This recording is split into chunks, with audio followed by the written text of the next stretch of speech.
team, where are we and what are we doing? Well, we're doing a market watch, of course, and we're on the Tolly Polly. That's right, team. TCG player, market watch. No, I'll drop the charade. All jokes aside, Tall Timmy stopped making YouTube videos. Shout out to him. Great guy, great content creator. I hope everything is good in his life. Very sad day, but we keep pushing. This market doesn't stop. We cannot stop, unfortunately. Let's jump straight into it. Dusk Till Dawn has been steadily declining. Almost everything is down from where it was a week or two ago. Pretty regular for new set releases. The prices always start quite high and then slowly fall. People are also realizing Prism is just not as strong as everyone kind of originally hoped or anticipated she would be. So her cards took like the blunt of the fall in price. All the angels are, sub $100 now nearly. So I don't want to talk about Dusk Till Dawn. We all know the situation with it. We know the story of it. There's no need to keep going on and on about it. Let's talk about some other cards. Shiana is at $99, kind of back to reality. It peaked at like $150 after Tellurian Academy made a video on UPF. What was that, like a month or two ago? So it's kind of back to the realm of reason now. Probably time to pick it up if you're interested in UPF at all. It's also probably a good pickup because of the Tellurian Academy, blitz decks that are coming out. They kind of seem like they're aimed toward UPF. So that should generate a lot of hype for the game mode. If the game mode gets more hyped, I imagine Shiana will get more hype and the price will rise. Lost in Thought is kind of a sleeper from Dusk Till Dawn. Dromai is playing it, Prism isn't. And it's up to $775. It's actually kind of one of the more expensive Majestics in Dusk Till Dawn. Not the most, but one of the most. Thought it was worth mentioning there. Surgical has totally plummeted from where it was pre-Dusk Till Dawn. It is now a $10 card, where it should have been originally. So thank you, LSS, for reprinting this. Very much needed. Assassin players everywhere cheer. Prism Advent of Thrones. This is the young cold foil Prism that you got for showing up and winning the pre-release for Dusk Till Dawn. $143.50. That is crazy. And when I tell you guys there's a Prism tax, this is exactly what I'm talking about. And just to further drive home this point, further prove the Prism tax, is Vincent, the cold foil young hero. You get it the same way. You still have to go to a pre-release and win the pre-release. Is $45. So it's 1/3 the price of Prism. Neither of these heroes are played or good in Blitz, mind you. This is all strictly Prism tax. That's 100% of the driving price here. So with that being said, I think Vincent is probably a good pickup, and Prism is that's just too expensive. If you want to pay that inflated price, it is a beautiful card, absolutely a beautiful card. I won't argue that. And maybe when the original Prism rotates out of Blitz, then maybe this Prism will take its place and people will start playing it, but I just can't justify it for that price, especially when Vincent is this enticing. Would you rather have 3 Vincents or a Prism? I rest my case. Vincent's a good pickup. Riptide, the cold foil Riptide, the adult, you needed to top 8 an RTN to get this, so very hard to get. We haven't seen that since Phi and Dromai cold foil. I know Riptide isn't the best hero at the moment, but we all know he'll get support eventually, as every hero does. Riptide will have his day. You might be sitting on this card for a while, but $70 for a cold foil adult hero that's that hard to obtain is just a steal in my opinion. If you like Riptide, I know there's a lot of Riptide stands out there. If you like him, just get it. You don't want to be known as the Riptide guy and then not have the cold foil Riptide when the card is actually good and this price just goes to the moon, Iris of Reality, this is the rainbow foil promo from Team Covenant. Alternate art, it is a good looking card, but some people prefer the cold foil of the original art, seeing as it's a higher foiling rarity. This is at $30. I just want to bring it to your attention. I won't say it's good or bad. It just really depends on your preference. Do you like this art or do you like the other one? Is the cold foil a big deal to you? I just kind of want to bring your attention to it, let you know it exists, and let you know how much it costs. Vestige of Soul, I will consider this to be a failed Dusk Till Dawn spec. A lot of people thought maybe Vestige of Soul would be good, and didn't quite turn out to be the case. So it dropped back down to $40 for the rainbow. and the cold foil is 120. I think that's pretty reasonable considering it's a Dusk Till Dawn cold foil legendary, especially when we look at the other ones like Footstep and Husk and whatnot. And just because Vestiges of Soul isn't particularly competitive at this exact moment, I don't think that means that it's just never going to be competitive, right? We know that Dusk Till Dawn is a 3-act play. We will be back to Dusk Till Dawn probably in, 2 years or whatever.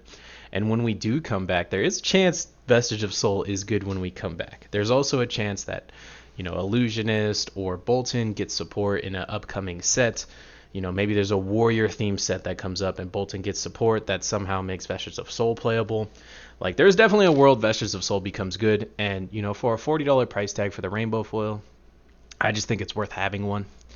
Same with Eclipse. Again, failed Dusk Till Dawn spec, but that's okay because, like I said before, it's a 3-act play. We're going to be coming back to Monarch. We're going to be coming back to the Demonastery. And, they remade Prism, so it isn't well within the realm of possibility that they could remake a new chain. If they remake a new chain, he could play Eclipse. If they remake a chain that could play Eclipse, then, the price will definitely go back up. And $10 for a legendary, I mean, that speaks for itself. Looming Doom, again, same thing, a failed Dusk Till Dawn spec.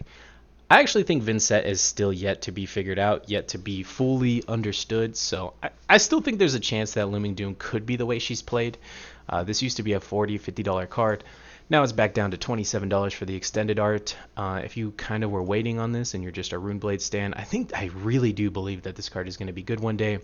It is just a matter of time. Maybe it's when we come back to Monarch. Maybe it's when we come back to Arya, right? And we get Briar 2. Maybe Briar 2 wants to play this. Who knows? I just think it's a good card waiting to be unlocked, the true potential of it. So I think it's a good pickup. Next card is Luminaris, the new Luminaris, Celestial Fury, the cold foil. It's $25. I have played a lot of Prism since she's been spoiled, since the cards have been available on Talishar. I have jammed a ton of Prism games, and I can confidently tell you that this weapon is horrible. Like, it's actually horrible. I would rather play Talishar, the Talishar weapon, than the Luminaris Celestial Fury. I don't think it's worth this price tag because I don't think it's good, and I can't imagine a world in which it does become good. I'm sure I'll eat my words on this one day. Maybe in the 3rd act of Monarch, something comes out that makes this weapon good. But for the current card pool, for the time being, I think this card is just terrible in every way. And I'm going to be dumping mine.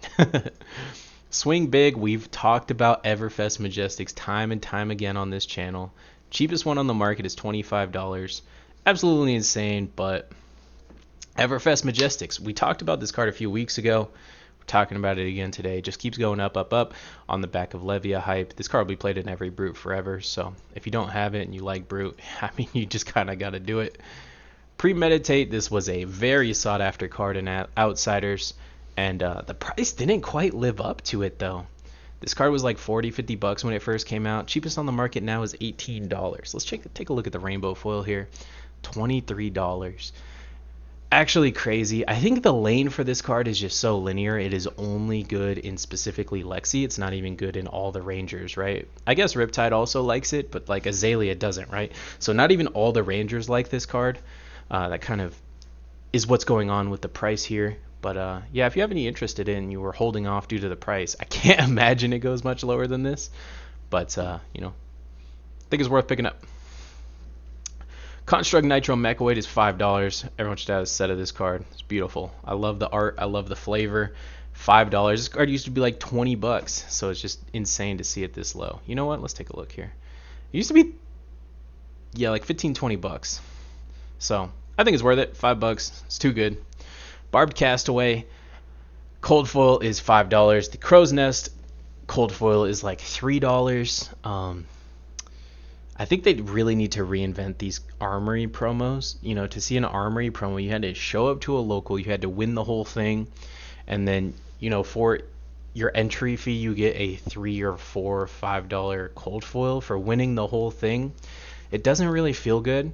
It doesn't get people out of the house playing the game more. I'd rather just have my entry money, my $5 or $10, than win the whole thing and get a $4 or $5 promo. They really got to do something with these cold foils, make them desirable. I mean, this month they could have just did the young cold foil Riptide, right? And I think that would have held way more value than the Barbed Castaway did. I think LSS is probably aware of this, but yeah, who knows? This is super cheap. If you don't have one, I mean, you might as well pick one up, like we talked about earlier. Riptide will have his day one day, so you might as well just have the Barbed Castaway in case that's the weapon he winds up playing. Probably not, but yeah, they just gotta step it up with the promos here. I'm just a little disappointed in this. The Yoji cold foil, that one's damaged, but the cheapest non-damaged one is $7.50. That's super cheap. We've seen this card hit $20 before. We know UPF is on the horizon. All of the other Guardians are on their way to getting banned. I mean, Oldham's already banned. Bravo's going to be next. Pretty soon, Yoji's going to be our only playable. He's going to be our only playable Guardian. I guess him and Valda. But yeah, he's definitely a UPF, PvE kind of hero. And, for $7.50, cold foil, young hero, Guardian, I think it checks out. I think it's a good deal. Down and Dirty is somehow proving itself to be one of the standouts and outsiders, one of the few Majestics really holding its value, still being played in a lot of decks. Just that generic tag just cannot be underestimated. We see the same thing today with Warmonger's Diplomacy. I think as time goes on, as Illusionist keeps getting played, Down and Dirty only goes up, and I can't imagine this will be a card that's just ever going to tank or anything like that. I think it's a pretty safe pickup if you need it. I think you might as well get it now. Silver, I think, is a fantastic pickup. It's only $5 after shipping. And, a lot of people have forgotten about Assassin and Merchant and things like that. But all of these heroes and these cards and these archetypes will be back. This was a promo for Skirmish season. I think it was last year's Skirmish season. So imagine in another year or two if they print more Assassin support. And then everyone's, scrambling, trying to find silver tokens. I'm sure these things will go back up. And then, it doesn't even just stop with like merchants and assassins either, right? They could make some other like royal archetype that builds up silver. There could be like another Kasai style hero that instead of working on copper, she works on silver, something like that. There's just so many ways that I could see them incorporating silver in the future. I just think for $5, you might as well just have one. Codex of Frailty, opposite of Premeditate, has totally holded its own. It is staying steady, $43. If anything, it's kind of rising. I feel like the last time I looked at it, it was like 38 or something. And there's not even a ton of them on the market either. There's only 8 regulars and then 8 or 15 rainbow foils, so there's like low supply. But if you look at this card, I'm sure every ranger and every assassin forever is going to play this card. This has just cemented itself as a staple in the game for those two classes. And since it's a dual class card, it just, it's like 2 swing bigs worth of value put into one. So the price tag totally makes sense. Warmonger's Diplomacy is still going crazy. Cheapest one on the market is $28. Cheapest foil on the market is $40. Dang, that is crazy. Yeah, this card reminds me a lot of Codex. I remember Codex was around this price point as well, leading into Pro Tour. And then after the Pro Tour, everyone, Codex was just in everyone's deck, and the price just went up even higher. So I imagine the same thing's going to happen with Warmonger's Diplomacy. I think the price seems ridiculous now, but then once we go into national season and it's in everyone's deck list at Nats, then it's just going to go even higher than it is now, and we're going to be wishing we got it at these price points. The Rainbow Foil, I'm not sure how much more that could climb, but the regular $27, like I said, I equate this to Codex. It has the generic tag. I just think that this card is going to continue to rise after it sees play in national season. Sink Below has been one that's been kind of flying under our radars here. It's been going up without us noticing, but the unlimited Rainbow Foil Sink Belows, there's one up here for $10. Well, there's one seller, not verified, mind you. He has 5 copies. I hope my subscribers or patrons or someone could get these 5 copies. But after that, it jumps to $16, and there's only 2 of them, and then it jumps to $20. So this card is just creeping and creeping up under our noses. This is going to be a card that I imagine will be timeless. I can't imagine them power creeping Sink. That would just be insane. So if you don't have a playset of these, you really need to start looking through your bulk, looking through trade binders, your friend's bulk, your friend's trade binders. You have to have a playset of this card in foil. It is too good of a card, and in years in the future, this will be like a grail in someone's binder. This is just going to be like $100 card one day, I imagine. Maybe not in 2 years. Maybe that'll take like 10 years. But this is like a staple of the game. It'll be like E-Strike prices, and the E-Strike will just be crazy prices. I'm always a huge fan of just foiling out your generic staples if you can. And you can right now. It's only $20 for Sink Below, $15 for Sink Below. So it's not out of reach or anything like that. So why wait for it to get out of reach? Just get ahead of that and pick up your foil Sink Belows. Same thing with Fate Foreseen. Fate Foreseen is another one that's been flying under the radar. Cheapest unlimited is like $10 right now. And all the same things I say about Sink, they all apply to Fate Foreseen as well. And they all should apply to Snatch, but for some reason, Snatch is only like $3 for a foil. So, if you don't take my advice on Sink and Fate Foreseen, please get yourself a copy of foil Snatches, specifically red foil Snatches. Get yourself a playset of these. You will not regret it as we march forward into the life cycle of Fab. That's all I have for you guys today. Please smash that subscribe button. You know what? Before I sign off here, I just want to give one last farewell to the Tall Timmy. I want to tell a Tall Timmy Staxwell story that I've told it before, but not on this channel. So I just want to go ahead and tell it one more time, just as a farewell, as a thank you to the Tall Timmy. For those who don't know, there would be no Staxwell without the Tall Timmy. I was doing the YouTube thing late last year. I started, and I uploaded for, I want to say, like a month or two, nothing crazy, and I was already starting to give up, which is kind of crazy. That's not really a long time to give up that easily. And I was at Worlds, and I kind of already like in my head I'd given up, and I only had like 50 subs or something like that at this time, less than 100. And in my head I'm already like, yeah, I'm not doing this anymore. I'm not doing the YouTube thing anymore. And Tall Timmy recognized me at Worlds, and he came up to me, and he was the only one who recognized me in the whole event. I didn't have not a single person. I don't even think I had a fan probably beside him. Those 50 subscribers were, my mom and my friends from locals. So he was the only one who noticed me, and he put his arm around me and he's like, you have to keep making video. I didn't even tell him I was thinking of quitting or anything. He's like, I love your content. I love the way you do it. You're the only one doing it like that. You need to keep making content. You cannot stop. Your videos are amazing. You have to keep going. And him having the subscriber base he had, saying that to me, just made me feel all warm and fuzzy inside. So I got back to the grind, and we kept making videos, and the rest is history. So huge shout out, huge thank you to the Tall Timmy for giving me that little bit of inspiration to keep me going. And yeah, that's all I got. Later, gamers.